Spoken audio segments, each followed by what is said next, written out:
अभी यूपी का शेर कौन है?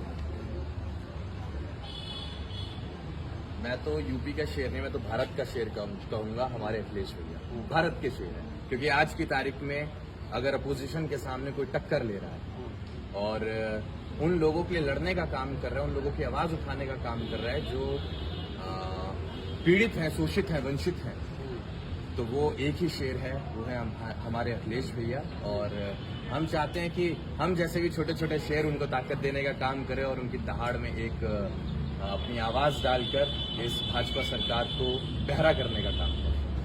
गगन यादव जी हमारे साथ मौजूद हैं और अपनी बात बहुत मजबूती के साथ रखते हैं। समाजवादी पार्टी का पक्ष भी बहुत मजबूती के साथ रखते हैं, उनसे ही बात करते हैं।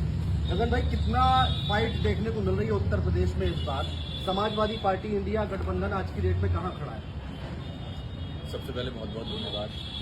और रही बात फाइट की, तो मैं डंके की चोट पर यह कह सकता हूं कि इस बार भाजपा को अगर कोई टक्कर दे सकता है तो समाजवादी विचारधारा टक्कर दे सकती है। और इंडिया गठबंधन जो हमारा है, ये आपको इस बार बैटलफील्ड में बहुत अच्छे तरीके से लड़ता हुआ नजर आएगा। पश्चिमी उत्तर प्रदेश में क्या देख रहे हैं? पहले चरण की बात कर लेते हैं। 8 सीटों पर मतदान होना है पहले, और वहीं से बहुत सारा परसेप्शन बनना शुरू हो जाएगा पूरे उत्तर प्रदेश में आखिरी चरण तक। तो पहले 8 सीटों का विश्लेषण क्या कह रहा है? देखिए, मैं राजनीतिज्ञ तो नहीं हूँ, ऐसी कोई प्रिडिक्शन भी नहीं दे सकता हूँ और कुछ बता भी नहीं सकता हूँ। बहरहाल इतना जरूर कह सकता हूँ कि चुनाव में आपको मजा आने वाला है और जितनी मजबूती से इस बार कैंडिडेट चुनाव लड़ेंगे, उसी से आपको अंदाजा लग जाएगा कि आगे किसकी लहर और किसकी हवा चलने वाली है।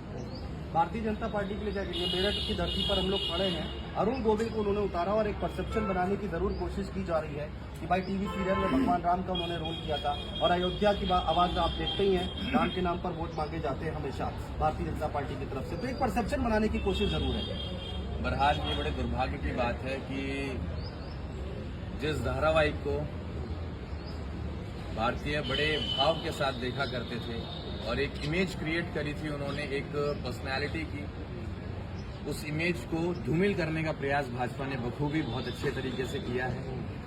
मेरा ऐसा मानना है कि उन्हें पॉलिटिक्स में नहीं उतारना चाहिए था। वो कहते 370 हमने हटाया, 3 तलाक हमने हटाया, यहाँ पर सड़कें हमने बनवा दी, राशन हम दे रहे हैं, शासन हम दे रहे हैं, कानून व्यवस्था हम सही कर रहे हैं।